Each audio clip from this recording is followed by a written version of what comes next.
matakot, kabahan sa mga kwentong nakakagimbal sa Kaistorya YouTube channel with daily post at 7 p.m. Dito sa Papa Dudut Stories, ikaw ay hindi nag-iisa.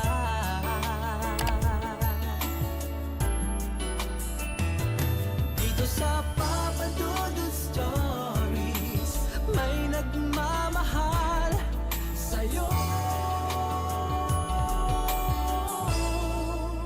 Papa Dudut Stories. Papa Dudut Stories. Dear Papa Dudut, sa lahat po ng mga nakatutok ngayon, huwag pong kalimutan mag-like, mag-share at mag-subscribe. Maraming salamat po sa inyong lahat.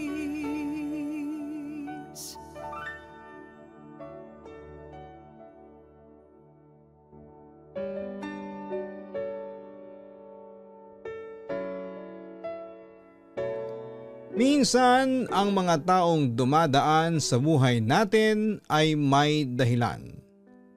Kahit na sandali lang natin silang nakasama, maaari silang mag-iwan ng impact na hindi natin mapapansin. At kahit pa mawala na sila sa pisikal na mundo, minsan ay bumabalik sila sa paraang hindi natin inaasahan. Hindi para magdulot ng takot, kundi para sabihin na kailangan pa rin nila ng tulong natin. Dear Papa Dudut, magandang araw po sa inyong lahat. Gusto ko lang ding magbahagi ng kakaibang nangyari sa pamilya ko. Simula nang umuwi kami galing sa bakasyon sa isang resort. Natatandaan kong 1 linggo na lang noon bago magpasko nang nangyari ang trahedya. Ako nga pala si Ivan, may asawa at 2 anak na babae at bunsong anak na lalaki. Taga Bulacan po ako, Papa Dudut, dahil pare-pareho na rin namang mga walang pasok noon ng mga bata at ako naman ay nakapag-leave na sa trabaho.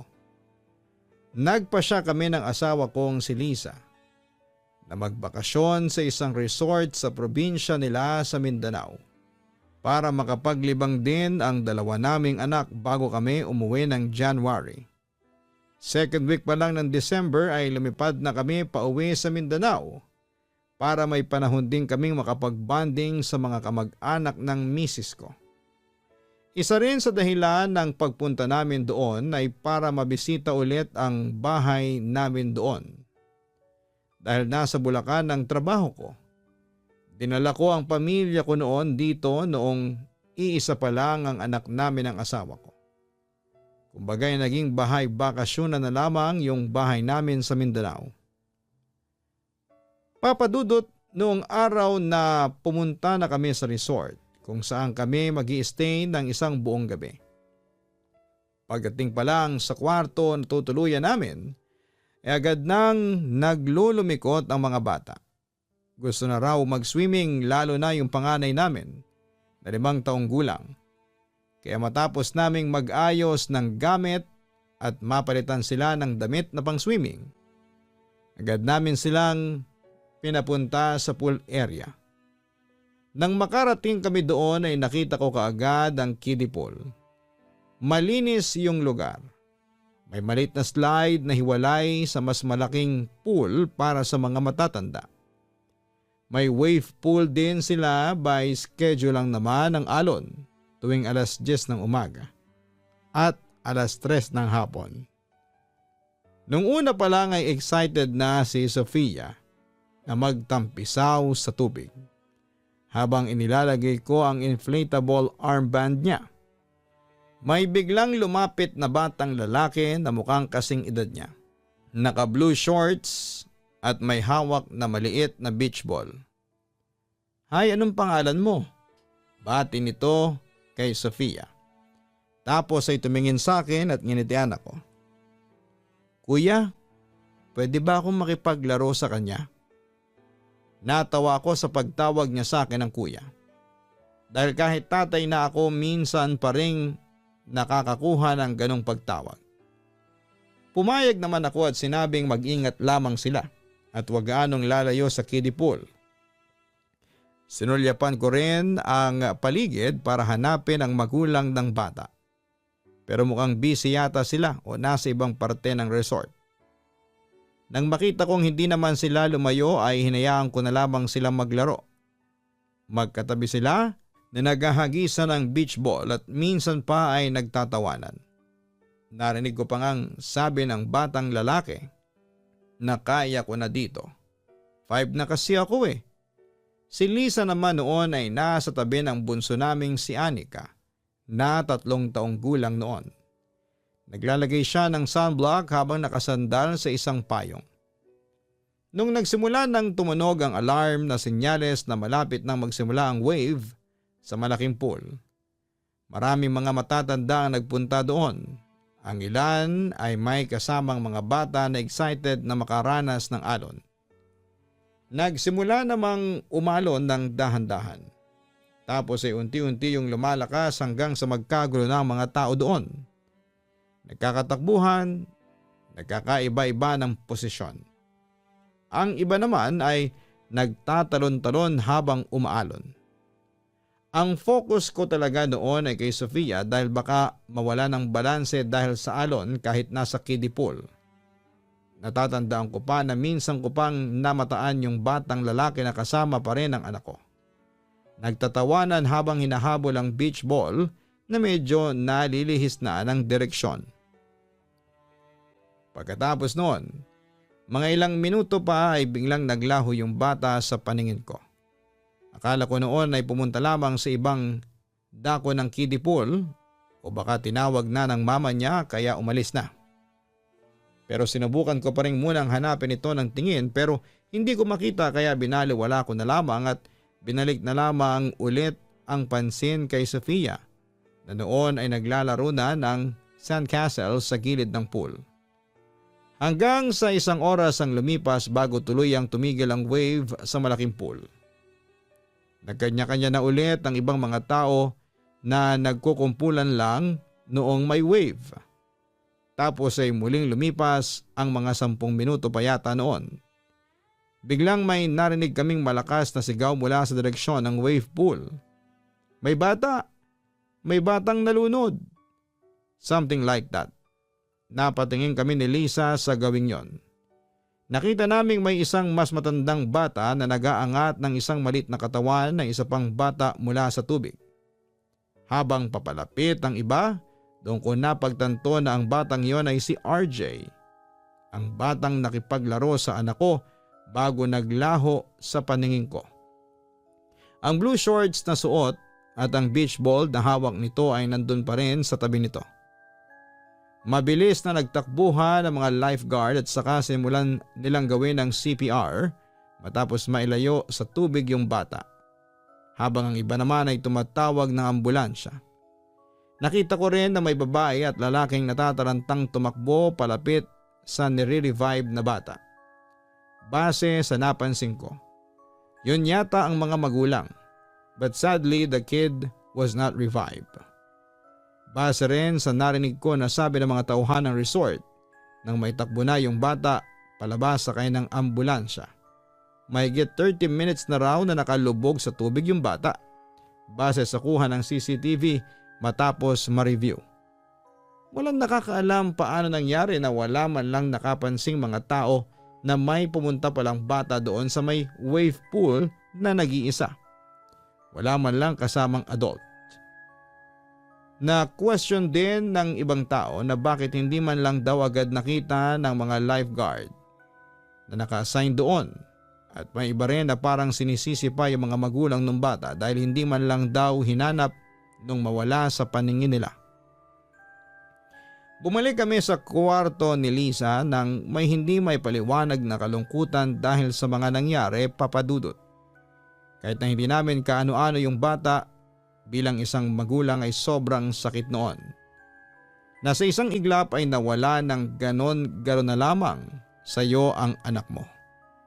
At dahil ako rin ang huling nakausap ng bata bukod sa anak ko bago nangyari ang trahedyang yon, ay sobrang naging apektado rin ako. Hanggang sa pagtulog ko, Papa Dudut.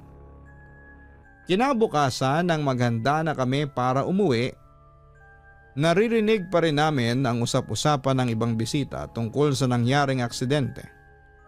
Nang makasakay na kami sa van na gamit namin at sinimulan ko ng buksan ang makina, ay biglang nagsalita si Sofia.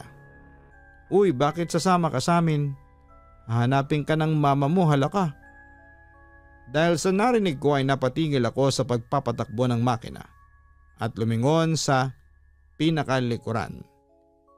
Kasalukuyang nakatingin si Sofia doon, pero wala naman akong nakitang kahit na sinong nakaupo doon. Base sa kung paano ito magsalita, alam naming pareho ng misis ko na hindi lang yon gawa-gawa ng anak namin. Agad na binuhat ni Lisa ang bunso namin at niyakap habang pinagsasabihan ni Sofia na umayos na ng upo dahil aalis na daw kami. Sinabi din niya na wala namang tao sa likuran. Pero alam kong pareho kami na nakakaramdam ng kilabot ng mga sandaling yon ni Lisa, Papa Dudut. Noong nasa 10 minutes na siguro kaming nasa biyahe, pinatulog na lang ni Mrs. sa mga bata dahil malayo-layo pa bago kami makarating sa bahay namin. Siguro para na rin hindi na magsabi ng kung ano-ano si Sofia.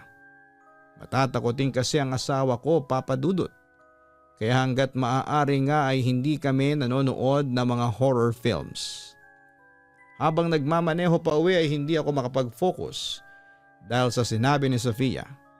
Hindi ko rin maipaliwanag yung nararamdaman ko. Pero minsan ay parang may isang maliit na presensya sa pinakalikuran na nakasandal at nakatingin sa akin. Sa tuwing mapapatingin ako sa likod gamit ang rear view mirror, wala naman akong nakikitang ibang tao. Parehong nakadantay na ang ulo ng mga anak namin sa lap ng misis ko ng mga sandaling yon. Tanging si Lisa na nga lang ang nakaupo habang nakayuko at nakapikit. Pag-uwi namin sa bahay, agad naming inayos ang mga bata sa kwarto para makatulog na ng mas maayos. Bago ko sila iniwan ay sinigurado kong tulog na tulog pa silang dalawa habang magkatabi. Tapos nagkataon noon, Papa Dudut. Nailapag ko pala sa maliit na lamesa na maliit sa bed nila yung cellphone ko. Kaya nung binalikan ko para kunin, natigilan ako sa may pintuan nang mapansin kong nakaharap na si Sofia sa dingding ng kwarto at para bang may kausap. Noong nilapitan ko siya at sinilip ay mahimbing na ulit siyang natutulog. Sa nangyaring yon ay nahulog ako sa pag-iisip noon kung namamalik mata lang ba ako o totoo ba yung nasaksihan ko. Simula nang makauwi kami mula sa resort, kahit na ilang araw na ang lumipas ay hindi pa rin maalis sa isipan ko ang mga kakaibang nangyayari na mga napapansin ko. May pagkakataon kasi minsan na nakikita ko siyang naglalarong mag-isa sa sala. Naghahagis ng bola sa ere na parang may kalaro siya. At madalas pa nga ay parang may kausap siya sa isang sulok. May isang umaga noon habang naghahain ako ng almusal ay naririnig ko siyang nagsasabi, "Hindi ka pwedeng pumunta sa kusina, bawal dun tayong mga kids. Baka mapaso tayo sa kalan." Tumingin ako sa direksyon kung saan siya nakatingin at nakaharap pero wala namang tao na pwede niyang makausap. Tapos ay naramdaman ko na biglang parang medyo lumamig sa loob ng bahay namin. Bigla na lang din akong kinilabutan. Hindi rin agad ako nakapagsalita noon. Nang may isang minuto bago ko nagawang tawagin si Sofia para magsabing maghugas na ng kamay dahil kakain na kami. May pagkakataon din na bigla na lamang tumalsik sa kung saan ang laruan niya nung nakita ko naglalaro siyang mag-isa. Tapos ay nasundan pa yon ang tanong niyang bakit mo naman tinapon yon? That's bad, RJ. Minsan kapag naririnig ko siyang parang may kaaway na Kinakausap ko siya at tinatanong kung sino ang kausap niya. Minsan ay sinasabi niyang si RJ. Pero may pagkakataon na umiiling na lamang siya sa pagsagot na parang ayaw na niyang sabihin kung sino ang kausap niya. May pangyayari din, Papa Dudut, na biglang umaagos ng malakas ang tubig sa gripo nang walang sino mang nagbubukas. May isang beses din na nakarinig daw si Lisa ng pagtawa ng batang lalaki mula sa kwarto ng mga anak namin kahit natutulog na yung dalawa. Dahil parehong babae ang anak namin, lagi namin silang chinecheck bago isara ang pintuan at wala naman daw siyang nakitang pagmumula ng ingay na yon. May isang umaga pa, Papa Dudut, na nakita kong ang mga laruan ni Sofia ay inayo sa sahig ng kwarto nila na para bang may nagsagawa ng larong sundo-sundo. May mga guhit sa sahig na galing sa paa ng bata at basa yun. Nang tanungin ko si Sofia kung siya ba ang gumawa noon, ang sabi niya ay hindi raw siya kundi si RJ. Practice lang daw, sabi niya, para sa laro namin mamaya. Hindi ko alam kung ano ang i-react ko noon, Papa Dudut. Kaya ang ginawa ko na lang noon ay agad na pinunasan yung sahig at inutusan siyang iligpit ang mga toys niya dahil pupunta kami sa mga lolo at lola nila.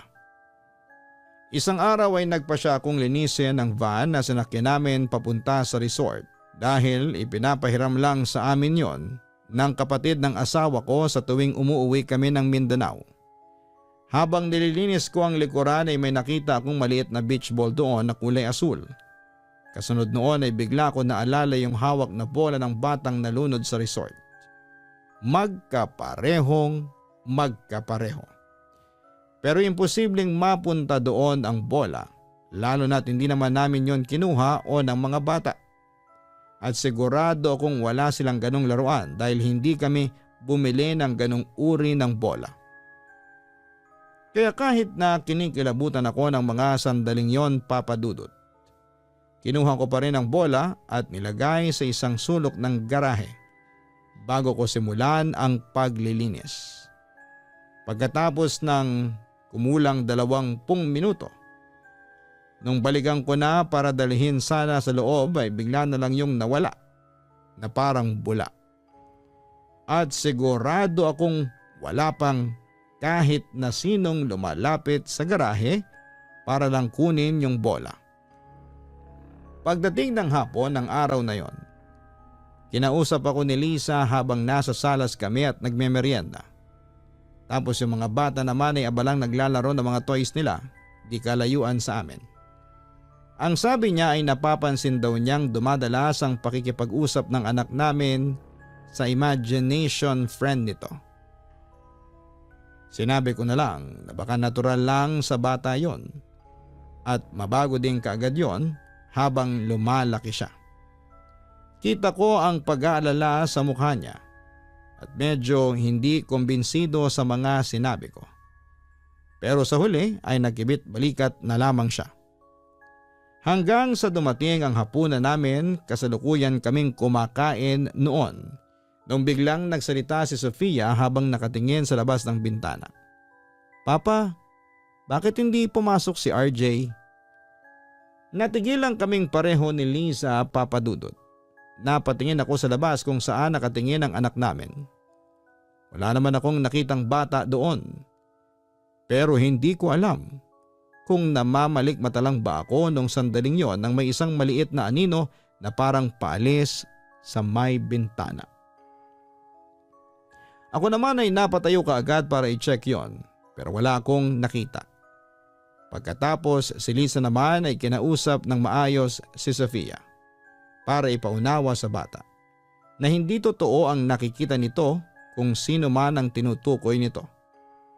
Pero naging mapilit si Sofia. Iginigit pa rin niya na nasa labas daw si RJ. Tapos ay nag-promise daw na maglalaro sila palagi. Doon na parehong kinilabutan ng misis ko, Papa Dudut. Dahil doon ay kinabukasan ay agad na nagpatawag ng pari si Lisa para mapabless ang bahay. Maging ang mga anak namin ay pinag-pray over din ng pare. Simula noon ay consistent na 3 araw na hindi namin nakikita si Sofia na nagsasalita tuwing naglalarong mag-isa. Nung papalapit na ang bagong taon ay nagpasya na magsama-sama ang ilang kamag-anak ni Liza sa bahay para salubungin ang bagong taon. Parang mini reunion na rin ang nangyari dahil lahat din ay may kanya-kanyang dalang niluto para pagsaluhan ng lahat. Habang abala kaming lahat sa kwentuhan, pagpe-prayer at iba pa ay nagsimula na rin kumain, yung mga bata naman na magpipinsan ay hinayaan naming maglaro. Nung una ay naririnig pa namin ang tawanan ng mga ito hanggang sa mapansin kong pumasok si Sofia sa kwarto niya habang magkahawak sila ng kamay ng pinsan nitong si Bea. Na anak naman ng bunsong kapatid na babae ni Liza na si Lian. Pero mas maedad ng 1 taon si Bea. Inisip ko ng sandaling yun na siguro'y doon maglalaro o ipapakita yung mga laruan sa pinsan. Pero maya-maya lang ay narinig ko. Nag-aaway na yung dalawa sa loob. Nagsisigawan na, may umiiyak na rin. Dahil mga bata yon, kaming mga magulang nila ang napasilip doon. Nakita naming magulo na ang buhok ni Bea na parang sinabunutan habang umiiyak. Kaagad na tinanong ni Liza si Sofia kung ano ang nangyari at bakit sila nag-aaway. Hindi rin naiwasang pagalitan ni Liza ang anak namin kaya nakuhang sumagot ni Sofia. Nagaw niya kasi yung toy ko mama eh. Tapos pinalo niya pa ako sa mukha ko. Sira na din yung toy ko. Pumalahaw na din ang iyak si Sofia habang yakap-yakap ang sirang manika. Kaya pumakita na ako para hindi na lumala ang sitwasyon. Pero anak, ba't yung manakit? Kahit na anong mangyari, wag na wag kang mananakit, okay? Mahinahon kong sabi sa kanya. Si RJ naman ang nanghila ng hair ni Bea, papa, at hindi naman ako. Naiiyak na sagot pa niya. Habang kinakausap ko si Sofia ay napansin kong nakatingin siya sa isang sulok ng kwarto niya. Napatingin ako sa tinitingnan niya pero wala namang tao. Sa huli ay kami na lamang ni Mrs. ang humingi ng pasensya sa mga magulang ni Bea. At ganun din naman ang mga ito. Hindi na namin binig deal pareho yung nangyari. Dahil alam namin na away bata lamang yon. At natural lamang yon na nangyayari. Pero ang hindi talaga naalis sa isipan ko noon, Papa Dudut.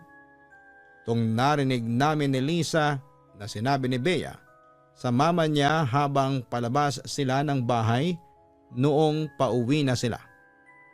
Mama, yung playmate namin kanina, isumbong mo sa mama niya ha. Bad boy siya eh. Inalis nila ako ni Sofia. Doon kami nagkatingin na ng asawa ko. Mixed emotions na noong time na yon. Dali-daling pumasok si Liza at hinanap agad ang mga anak namin.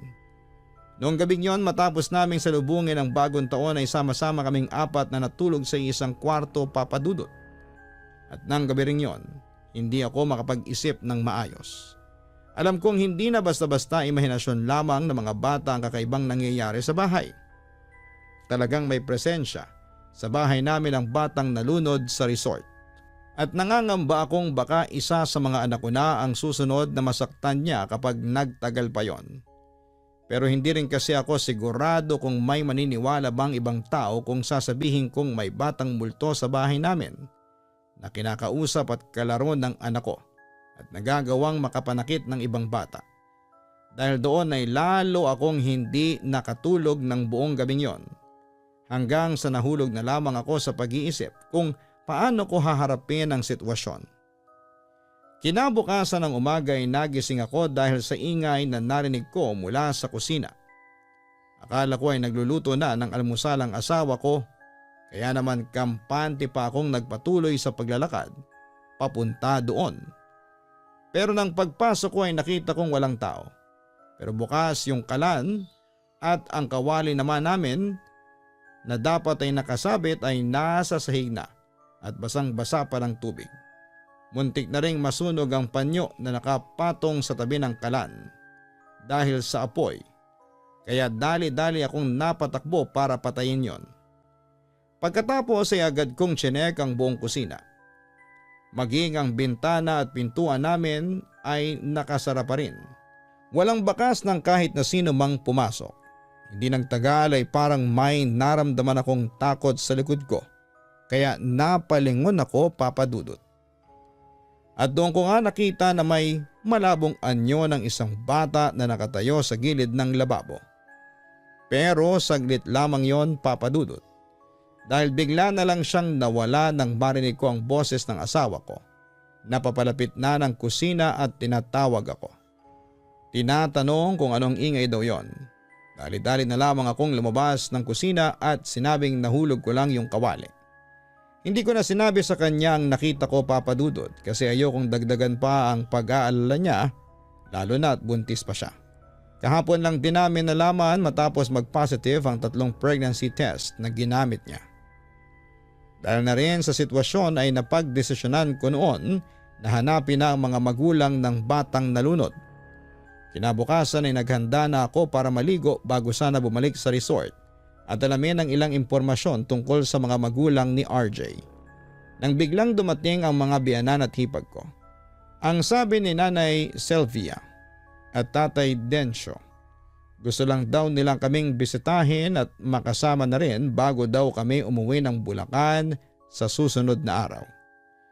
Kaya yung lalakarin ko sana, pinasya ko na lamang after lunch na lamang puntahan.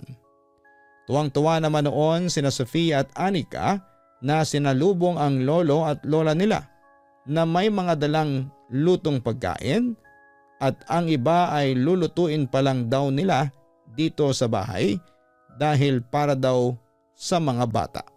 Mas masarap daw kasi yon kapag bagong luto. Katunayan, Papa Dudut, ang araw na yon ay ang araw na hindi ko makakalimutan sa buong buhay ko dahil sa nangyari kay Sofia. Naalala ko pa ang kakatapos lang namin noon na kumain ng pananghalian at lahat kami nakaupo sa sala. Nagkukwentuhan tungkol sa plano namin at hanggang sa ipagtapat na nga din namin sa kanila na buntis na nga ulit ang asawa kong si Lisa. Nasa ganong senaryo kami noon, Papa Dudut, nang bigla na lamang nagsabi si Sofia na nasusuka raw siya. Kaya napunta sa kanya ang atensyon naming lahat. Kasalukuyan siya noong nakaupo sa tabi ng sofa. Tapos nang tumayo siya at lalapitan na siya ng misis ko, ay bigla na lamang siyang natumba. Mabuti na lamang at mabilis ko siyang nasa loob bago patuluyang bumagsak sa sahig. Natataranta kaming lahat noon, Papa Dudut, dahil first time na nangyari yon kay Sofia. Agad na kinuha siya sa akin ni Lisa at binuhat habang patuloy na ginigising. Si Nanay Sylvia naman ay natatarantang inutusan si Tatay Densyo na kumuha ng tubig sa kusina at ako naman ay agad na kumuha ng pwede kong ipamaypay dahil yun lang ang naisip kong gawin sa pagkataranta ko na rin. Nag-aalala kaming lahat noon, Papa Dudut. Hindi naman malaman kung ano ang gagawin. Pero hindi rin nagtagal ay nagkamalay din kaagad si Sofia habang kandong at yakap-yakap ni Lisa. Nang kumustahin namin siya kung ano ang nararamdaman niya o nasusuka pa rin ba siya, bigla na lang siyang umiyak ng mahina. At pare-pareho kaming natigilan nang marinig naming nagbago ang boses niya. Mas mababa at parang boses ng isang batang lalaki. "Nasaan ang mami ko? Hindi ko siya makita," sabi nito at may isang minuto rin itong umiyak bago ulit biglang nawala ng malay. Noong magkamalay ulit, mga ilang segundo lang ng pagmulat niya, doon na siya sumuka, Papa Dudut. Dahil sa mga nangyari, ay pinunta agad namin siya sa pinakamalapit na ospital. Pero matapos naman siyang makuhanan ng mga samples para sa mga lab test, nang lumabas din kaagad ng resulta ay wala naman daw silang nakitang kahit na anong abnormality na pwedeng maging dahilan ng pagkahimatay at pagsusuka daw ni Sofia. Agad ding pinauwi ang anak namin.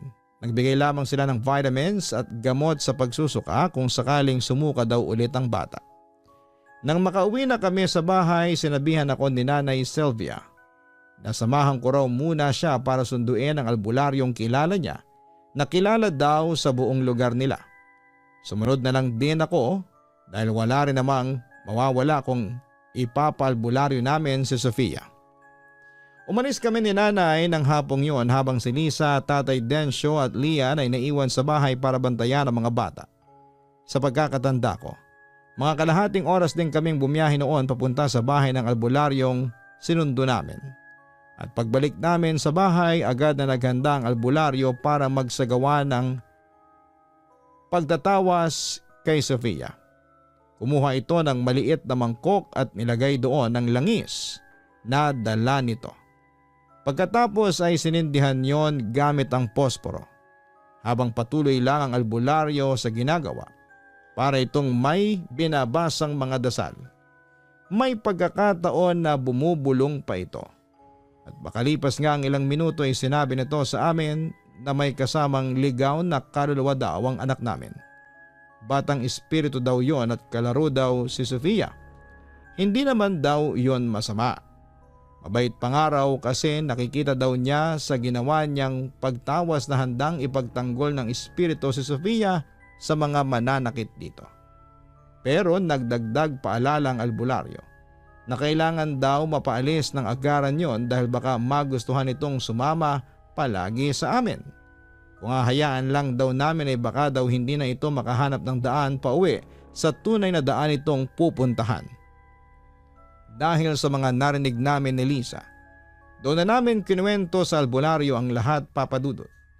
Mula sa narinig namin kakaibang boses matapos mahimatay si Sofia hanggang sa hinala naming mag-asawa na baka eto yung batang nalunod sa resort. Sinabi din namin sa kanya ang mga pagpaparamdam at mga kakaibang kilos ng anak namin mula nang umuwi kami galing sa resort. At madalas din naming nakikita si Sofia na nakikipag-usap sa hindi naman namin nakikita. Sinabi ng albularyo na posibleng pagsanib nga daw ang nangyaring yon, Papa Dudut. Dahil gusto ng espiritu na makipag-usap sa mga tao at ang anak daw namin ang ginamit dahil may koneksyon daw silang dalawa. Ang payo pa ng albularyo sa amin, kailangan daw naming ihatid ang espiritu sa ina nitong hinahanap nito. Baka doon ay makatawid na raw ito. Kasunod noon ay lumapit siya kay Sofia. Sinimulan niyang haplusin ang noo at mga kamay ng anak namin saka bumulong. Pagkatapos noon ay pinasuotan niya ng rosaryo. Binigyan din niya kami ng kandila na ang sabi niya ay may basbas ng holy water. Sindihan daw namin yon kapag matutulog na si Sofia sa gabi. Magsisilbi daw yung proteksyon at maiwasan na ring malapitan para kalaruin sa gabi. Kinabukasan ng umaga agad akong pumunta sa resort, Papa Dudut. Nakausap ko doon ang manager. Alam ko na bawal silang magbigay ng impormasyon ng mga bisita dahil may strict policy sila tungkol doon. Pero naglakas loob pa rin po ako. Mabuti na lang at mabait ang manager at naintindihan naman niya ang pinagdaraanan namin bilang magulang. Kaya nang makuha ang address at contact number na kailangan ko ay agad na ulit akong bumiyahe para puntahan ang mga magulang ni RJ. Mga 1 oras din akong bumiyahe noon papunta sa kanila. Nang kumatok ako at tuluyang bumukas ang pintuan ay isang ginang ang nakita ko. Agad ako nagpakilala at tinanong kung siya nga ba ang pangalan na binabanggit kong hinahanap ko. Agad akong nakipagkamay sa kanya at nagbigay ng pakikiramay nang makumpirmang siya na nga ang mami ni RJ. Sinabi ko sa kanya na ako ang ama ng batang babae na kalaro ng anak nila sa resort. Maayos na pinatuloy naman niya ako noon, Papa Dudut. Doon ko na silang mag-asawang kinausap ng masinsinan. Nung una, Papa Dudut, ay iniisip ko na baka hindi sila maniwala. Pero nagbaka sakali pa rin ako ng sandaling yon. Nanatili kaming tahimik ng ilang minuto matapos kong ikwento ang lahat ng nangyari. Pati ang mga pagpaparamdam na ginagawa ni RJ sa bahay namin at pagsanib ng anak kong si Sofia kamakailan lang. Kasunod noon ay tuluyang napaiyak ang mami ni RJ habang hinahagod naman ng asawa ang likod nito. Dinig na dinig ko ang paulit-ulit nitong sinisisi ang sarili sa mga nangyari sa anak nila.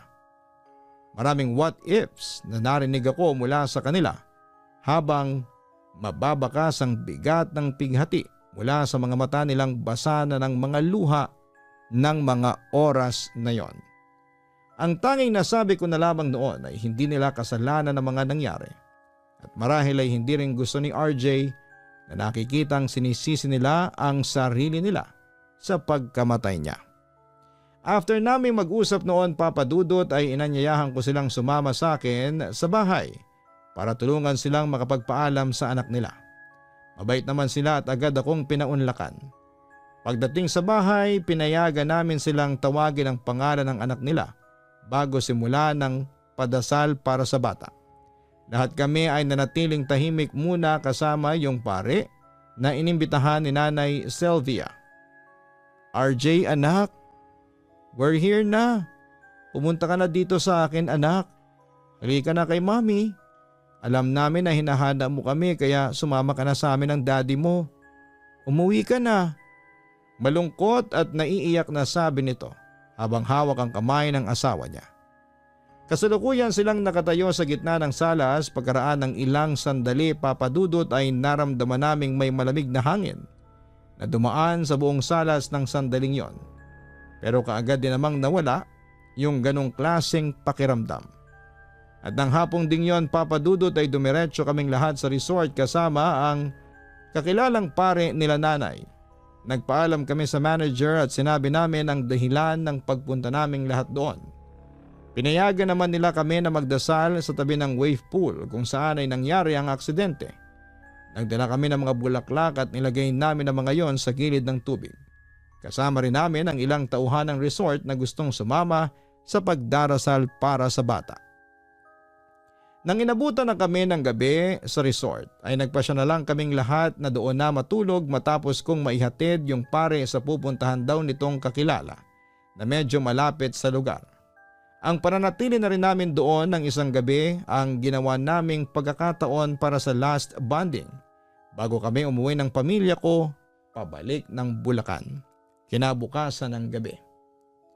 Kasama rin pala namin na nagstay sa resort, Papa Dudut, ang mga magulang ni RJ. Sinagot ko ang expenses nila ng gabing yon sa resort. At kinabukasan po noon ay ako rin ang naghatid sa kanila pauwi matapos kong iuwi ang pamilya ko sa bahay para makapag-impake na rin ng mga gamit namin. Mula nang makauwi na kami ng Bulacan, Papa Dudut, hindi na namin naramdaman o nakita pa ang presensya ni RJ. Minsan lang naming mag-asawang marinig ang pangalan niya kapag kinikwento ni Sofia noon sa kapatid niyang si Anika ang tungkol sa kaibigan niya.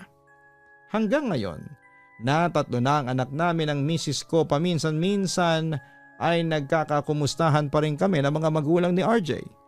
Alam kong masaya na si RJ ngayon dahil nasa piling na siya ng Diyos na lumikha sa ating lahat. Hanggang dito na lamang po ang maibabahagi kong kwento, Papa Dudut, and more power po. Lubos na gumagalang, Ivan.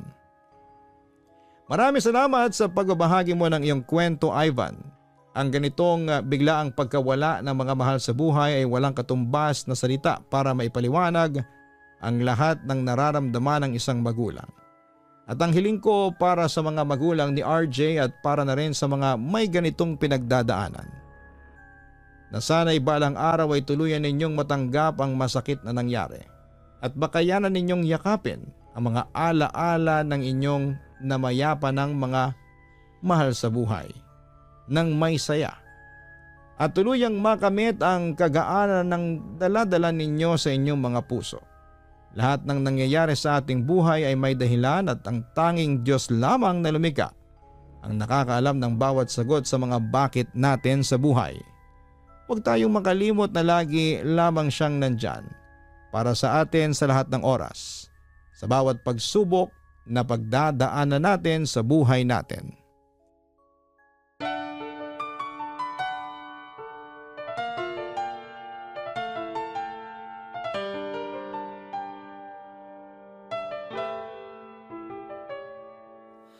Ang buhay ay mahiwaga,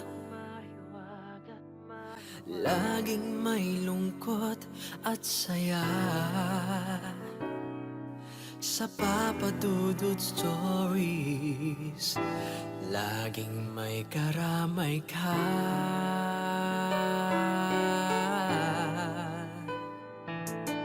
Mga ay bigat, dito ay pakikinggan ka.